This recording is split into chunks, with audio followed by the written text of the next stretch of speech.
말씀을 보겠습니다. 스바냐 3장 17절을 보겠습니다. 스바냐 3장 17절입니다. 너희 하나님 여호와가 너희 가운데 서 계시니 그는 구원을 베푸실 전능자이시라. 그가 너로 말미암아 기쁨을 이기지 못하며 너를 잠잠히 사랑하시며 너로 말미암아 즐거이 부르며 기뻐하시리라 하리라. 아멘. 오늘 말씀은 스바냐 3장 17절을 기반으로 해서 사실 스바냐 전체를 보고자 합니다. 스바냐는 이제 많은 선지서와 비슷하게 하나님이 얼만큼 백성을 구원하시기를 원하시는지, 그리고 그것을 통해 백성이 하나님께로 다시 와야 될 것을 주된 주제로 많이 얘기를 하고 있습니다. 어, 이제 계속 이제 봐왔던 어떤 나훔, 그 다음에 하박국에 비해서는 스바냐는 본격적으로 이제 예루살렘, 유다를 향한 말씀을 전하고 있습니다. 이전에는 이제 다른 이제 아수르라든지 아니면 니느웨, 그리고 많은 그런 악한 나라들에게 이제 멸망의 말씀을 주시면서, 그리고 또 하박국 같은 경우에는 이스라엘에게 계속 이제 어, 이스라엘도 심판하실 거라는 그런 얘기도 있었지만, 또 사실 이방인을 통해서 이스라엘을 심판하실 거고 그 이방인을 또 심판하실 거라는 그런 얘기가 있었습니다. 근데 스바냐는 다른 선지서와 조금 더 비슷하게 직접 예루살렘, 유다에게 이제 말씀을 주시는데요. 먼저는 이제 구원의 말씀부터 주시는 것이 아니라 심히 예루살렘의 상태가 악화되었다는 것을 얘기를 하면서 예루살렘을 경고하기도 하고 예루살렘의 상태를 보이기도 합니다. 소선지서나 이제 선지서를 볼 때 이런 패턴이 계속 지속되지만, 하나하나의 표현을 통해 우리가 주목할 수 있는 어떤 타락의 모습과 불신앙의 모습을 우리가 이제 조금 더 깊이 이해를 할 수 있습니다. 스바냐 1장 4절부터 5절 같은 경우에도 이런 케이스인데요. 이렇게 기록되어 있습니다. 내가 유다 예루살렘의 모든 주민을 위해 손을 펴서 남아있는 바알을 그곳에 멸절하며 그마림이란 이름과 및 그 제사장들을 아울러 멸절하며, 또 지붕의 하늘 무별에게 경배하는 자들과 경배하며 여호와께 맹세하면서 말감을 가리켜 맹세하는 자들과, 이렇게 표현되어 있습니다. 특별히 스바냐는 이제 타협에 대한 그런 어떤 모습을 많이 그리고 있습니다. 이스라엘 백성이 어느 정도 타협을 했냐면, 예루살렘에 있으면서, 쉽게 말하면 가장 이제 신앙이 좋다고 하는 어떤 도시에, 가장 신앙이 좋다고 하는 그 백성이 바알을 섬기기도 하고, 또 이제 여호와도 같이 숭배한다는 이런 얘기입니다. 여호와께 맹세를 하고 또 말감을 가리켜 맹세하는 자들이라고 얘기를 합니다. 쉽게 말하면 정말로 타협된 신앙입니다.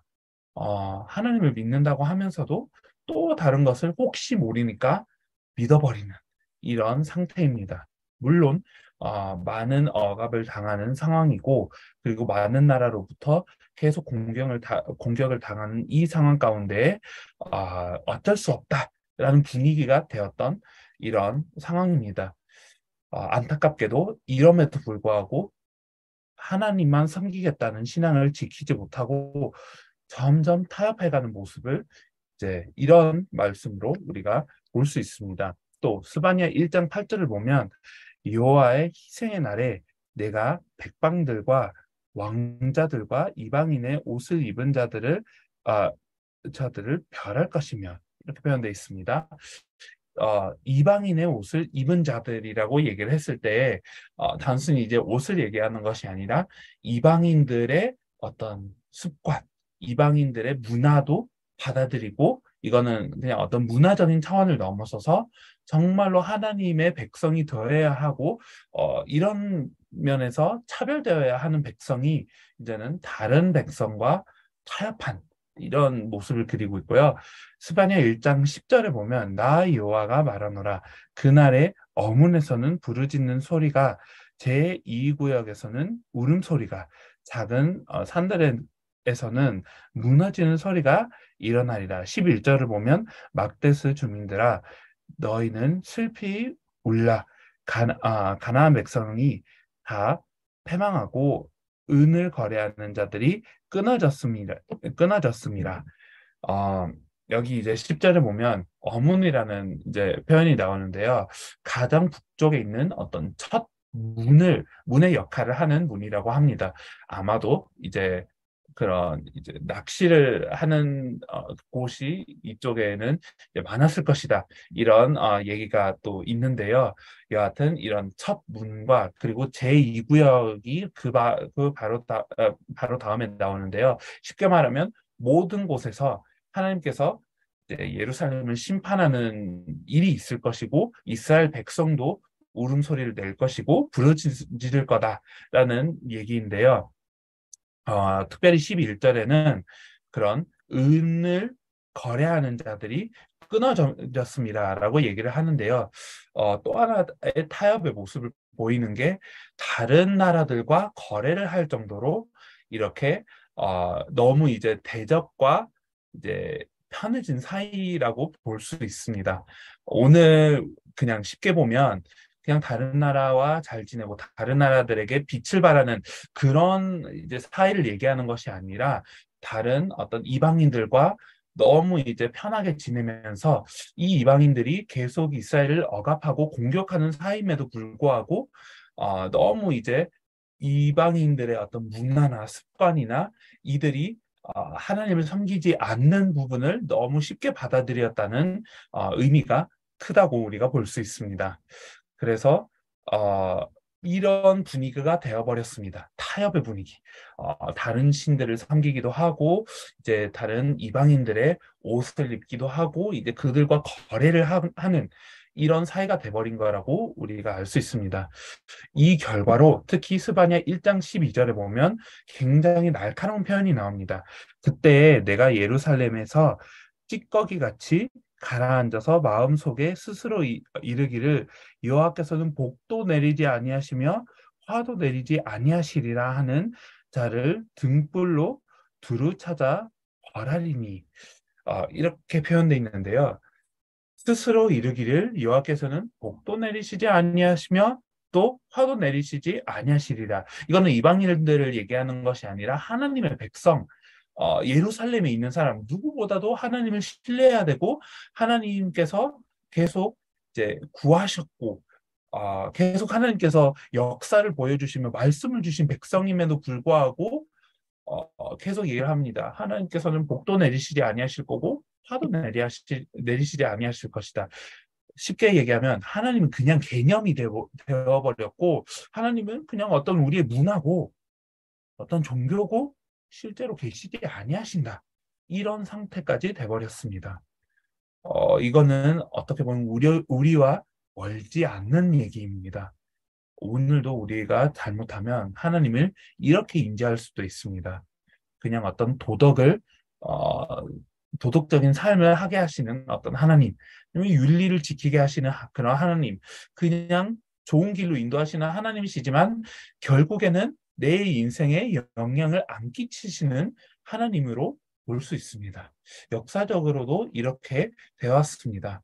어떤 많은 어려움과 많은 공격을 당하는 우리 인생을 보면 결국에는 이 세상과 타협을 하고 세상의 문화에 이제 조금씩 이제 편해져 가면서 결국에는 어떤 것까지 오냐면 하나님께서는 실제로 계시는 것이 아니라 물론 우리는 하나님을 믿는다고는 하지만 그래도 그냥 우리가 열심히 하고 그냥 이 세상에 편하게 살아가고 이 세상과 어울려가면서 살아가는 결과가 나올 수 있습니다. 마침 진짜 하나님께서 안 계시는 것처럼 믿음이 이렇게 나아갈 수 있다는 것을 스바냐 1장에 굉장히 날카롭게 경고를 하고 있습니다. 이거를 어떻게 비유를 하냐면 찌꺼기 같이 가라앉은 마음이 되었다고 얘기를 합니다. 하나님을 믿어야 되는데 하나님을 정말로 의심 없이 믿어버리고 그 믿음으로 살아가야 되는 우리인데 그냥 피곤해서 그냥 어떤 너무 많은 공격을 받아서 가라앉은 그런 모습을 얘기를 하고 있습니다. 그 이후로 스바냐서를 계속 보면 은과 금으로 정말로 희망을 얻을 수 없는 것을 하나님께서 경고를 하시고 특히 이제 스바냐 1장 17절, 18절을 이렇게 강조를 하시고 그 다음에 많은 이 예루살렘뿐만이 아니라 또 많은 나라들도 이렇게 심판하실 것이고 벌하실 거라는 말씀을 주십니다. 블레셋, 모압, 암몬, 구스, 아수르 이 모든 나라들 하나하나를 다 심판하실 거라는 거를 이제 하나님께서 얘기를 하시는데요. 그 중에 하나님께서 또 어떤 얘기를 하시냐면요. 스바냐 2장 3절을 보면 여호와의 규례를 지키는 세상의 모든 겸손한 자들아 너희는 여호와를 찾으며 공의와 겸손을 구하라. 너희가 혹시 여호와의 분노에 날에 숨김을 얻으리라. 이렇게 얘기를 합니다. 경고의 말씀이며 또 하나님 앞에 다시 서야 될 것을 얘기를 합니다. 특히 이런 부분을 합니다. 이거는 이제 예루살렘이나 뭐 다른 나라를 이제 구분해서 얘기를 하는 것이 아니라 세상의 모든 겸손한 자들아 이렇게 얘기를 합니다. 궁극적으로 우리가 하나님의 백성에 속해 있는지 역사적으로 하나님께서 역사하시는 나라에 속했는지 아니면 뭐 이방인의 우리가 속해 있는지 어떤 그 배경을 신경 쓰지 아니하고 정말로 세상의 겸손한 자들아 하나님을 찾는 자들아 이들을 지향하면서 얘기를 하는 것입니다. 하나님의 겸손을 구하라. 이 겸손이라는 표현이라고 했을 때 단순히 어떤 하나님의 복을 구하라 아니면 하나님께서 살려주실 것을 구하라라는 얘기를 넘어서서 정말 하나님께서 내가 겸손하게 되어 하나님 앞에 서기를 구하라 라고 우리가 크게 이해를 할 수 있습니다. 혹시 분노의 날에 숨김을 얻으리라. 이거는 우리가 잘했기 때문에 아니면 우리가 어떤 하나님의 규례나 율법을 지켰기 때문에 당연히 구해 주실 거다라는 차원이 아니라 이것은 모두가 죄를 지었고 모두가 하나님을 버렸고 모두가 벌을 받을 만한 상태 가운데 있는데 이런 겸손과 이런 자비를 구하라라는 얘기입니다. 쉽게 말하면 모두의 상태가 이제 그리 괜찮지 않고 비교를 할 어떤 그런 지금 그런 비교를 할 상황이 아니고 우리 모두가 정말로 숨김을 얻어야 되는 그런 상황이다라는 얘기로 우리가 받아들일 수 있습니다. 쉽게 말하면 전 세계가 이러하다는 것입니다. 이런 큰 위기 가운데 이런 어떤 예루살렘이 이제 다른 나라로부터 억압을 받고 그런 위기가 아니라 하나님을 버리고 하나님이 안 계시다고 생각을 하고 계시더라도 복을 내려주시지도 않고 화를 내려주시지도 않는 그런 살아계시 않는 하나님의 모습이라고 생각을 하고 점점 타협해가는 이 상황 가운데 있는 예루살렘이나 아니면 다른 나라들도 마찬가지라는 것입니다. 잘한 게 하나도 없고 정말로 화를 받을 이런 상태 가운데 모두가 있다는 것을 하나님께서 결정적으로 얘기를 하시는 것입니다. 이런 지적을 먼저 하나님께서 하시는 게 이유가 항상 있습니다. 선지서를 읽으면 좀 비슷한 말씀이 이제 계속 나오긴 하지만 우리의 상태가 그만큼 끔찍하고 우리의 상태가 그만큼 하나님을 살아계신 하나님으로 인정하지 않으려고 하는 상태입니다. 하나님께서 이런 거를 계속 알려주시고 일깨우려고 하는 하나님의 의도가 크게 보입니다. 어느 정도냐면요. 지금 이제 스바냐 2장까지 왔는데요. 3장까지 이 지적이 계속 이어져 갑니다. 스바냐 3장 2절을 보면 이렇게 얘기를 합니다. 그가 명령을 듣지 아니하며 교훈을 받지 아니하며 여호와를 의뢰하지 아니하며 자기 하나님에게 가까이 나아가지 아니하였도다. 이렇게 얘기를 합니다. 하나님께서 보시기에 물론 예루살렘은 그나마 잘 지키고 그나마 여호와를 의뢰한다고 하고 의지한다고 얘기를 했지만, 그리고 여러 가지를 지킨다고 했지만 하나님께서 보시기에는 이러하다, 이렇게 어, 하나님께서 이제 진단을 하시는 것이고요. 특별히 이제 그 다음에 스바냐 이제 3장 3장 3절 4절에 보면 지도자들이 예를 들어서 이제 백방과 재판장이나 선지자, 제사장들을 하나하나 얘기하면서 이제 이스라엘의 지도자들이 이렇게 타락을 했는데 사람들이 이들이 타락함으로 하나님도 이제 하나님도 안 계시다고 생각을 하는 것입니다. 오늘날로 얘기하자면 교회의 어떤 안 좋은 모습을 보고 사람들이 그봐 교회까지 목사까지 뭐 선교사까지 이 모습인데 뭐 그럼 하나님께서 살아계시지 않는 것이 아니냐, 이렇게 판단했다는 것입니다. 그렇지만 스바냐 3장 5절을 보면 이렇게 기록되어 있습니다. 그 가운데서 계시는 여호와는 의로우사 불의를 행하지 아니하시고 아침마다 빠짐없이 자기의 공의를 비추시거늘 불의한 자는 수치를 알지 못하는도다.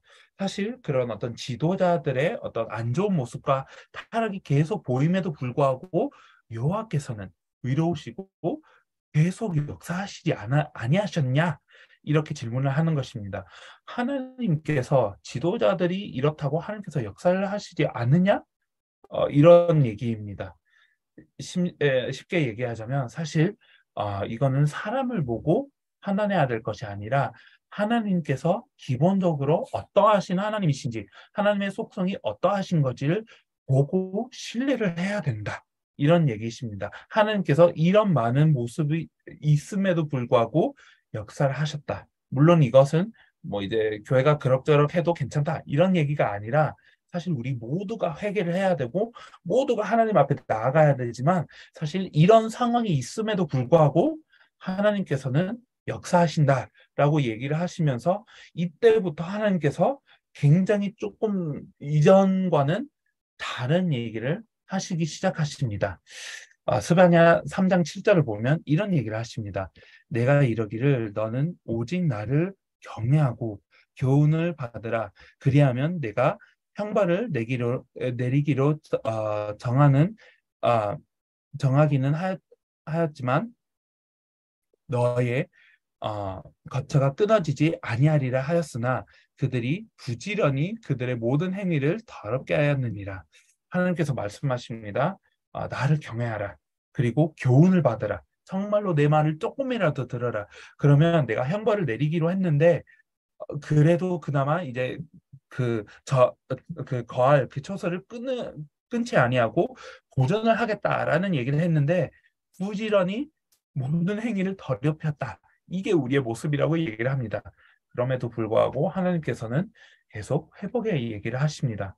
전혀 우리가 생각하기에는 맞지 아니하는 얘기입니다.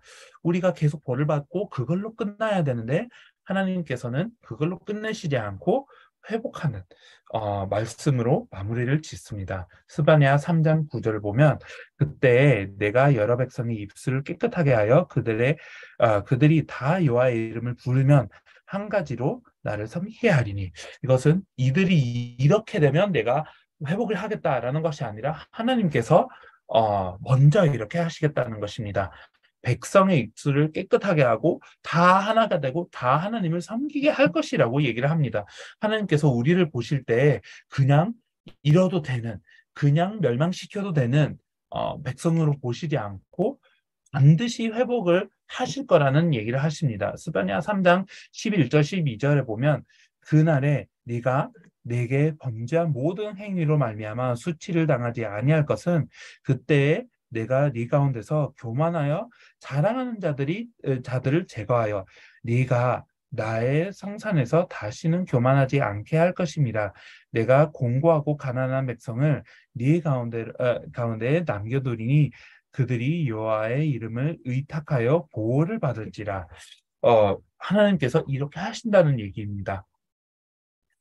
하나님께서 궁극적으로 이 스바냐를 다 표현할 수 있는 구절 하나를 볼 수 있다면 우리가 먼저 읽었던 스바냐 3장 17절입니다. 너의 하나님 여호와가 너희 가운데서 계시니 그는 구원을 베푸실 전능자이시라. 그가 너로 말미암아 기쁨을 이기지 못하며 너를 잠잠히 사랑하시며 너로 말미암아 즐거이 부르며 기뻐하시리라 하리라.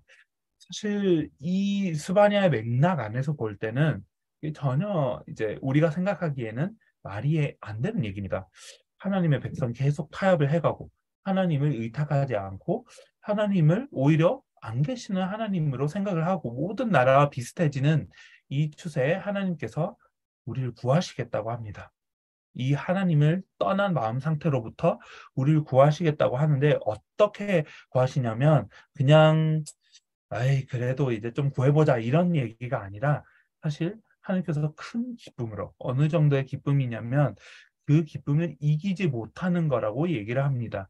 하나님께서 정말로 이제 우리 가운데 계시며 구원을 베푸실 전능자라고 얘기를 하시며 또 잠잠하여 사랑하시고 또 우리로 말미암아 즐거이 부르는 그런 하나님이시라고 얘기를 하십니다. 우리의 상황은 그렇게 되지 못하고 우리의 행위는 그렇게 되지 못하지만 하나님께서 그럼에도 불구하고 우리를 회복하시고 구하시겠다고 계속 약속을 하십니다. 이런 거를 지속적으로 보면 지루해져야 될 것이 아니라 개념화돼야 될 것이 아니라 얼만큼 하나님의 사랑이 크신가, 얼만큼 하나님께서 우리를 원하시는 것인가, 이것이 계속 다가와야 될 것이라고 생각을 합니다. 이제 아이가 계속 이제 부모님의 사랑을 받을 때 처음에는 아이가 그거를 잘 모를 수도 있지만 계속 그 아이가 자라가고 어른이 돼가고 성숙해지면서 부모님께서 이렇게 나를 사랑하셨구나. 이렇게까지 나를 사랑하셨구나. 내가 이렇게 말을 못 들었음에도 불구하고 안 들었음에도 불구하고 계속 내가 뭐 사춘기 때도 뭐 부모님 앞에 이제 뭐 반박하고 뭐 여러 가지를 했지만 하나님, 그 부모님께서 나를 계속 사랑해 오셨고, 나를 볼 때 안타까워서 뭐 이제 어쩔 수 없이 그냥 나를 이제 견딘 것이 아니라 계속 사랑해 주셨구나. 이런 깨달음이 오는 때가 있는 것 같습니다. 자녀로서. 근데 부모님의 사랑도 그러하면, 그런데 정말로 하나님의 사랑은 얼마나 더 클까 생각을 한번 해봅니다.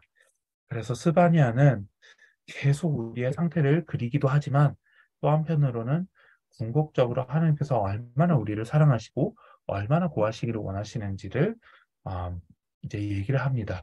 이 구원은 막연한 구원이 아니라 사실 그리스도이신 예수님을 통해 성취된 구원입니다. 하나님께서는 그냥 이제 막연하게 너를 도와줄 거다, 뭐 이제 대적을 물리칠 거다라는 그런 말로 이제 마무리하지 아니했고, 사실 이 모든 것의 성취가 십자가와 부활을 통해 이 구원을 완성시킨 예수님을 통해 하나님께서 이 모든 말씀을 성취하셨다고 우리가 이해를 할 수 있습니다. 이해를 할 뿐만이 아니라 이것을 믿어야 될 것입니다. 우리를 이런 악한 마음의 상태로부터 우리의 대적인 사탄으로부터 그리고 계속 우리를 미혹하려고 하고 우리가 계속 행할 수밖에 없는 그 죄악으로부터 그 죄로부터 그리고 우리가 심지어 알고도 행했던 그리고 즐겼던 그런 죄로부터 사실 우리를 구하셨고 그 모든 것을 십자가의 피로 용서를 하셨고 깨끗하게 하셨고 이제 하나님과 함께하는 하나님의 백성이 되게 하셨습니다. 기쁨을 참지 못해서 우리를 그렇게 회복하셨다. 이거를 오늘 하루 그리고 평생 마음에 간직하고 새기고 정말로 주님 앞에 나아가는 우리 모두가 되었으면 좋겠습니다.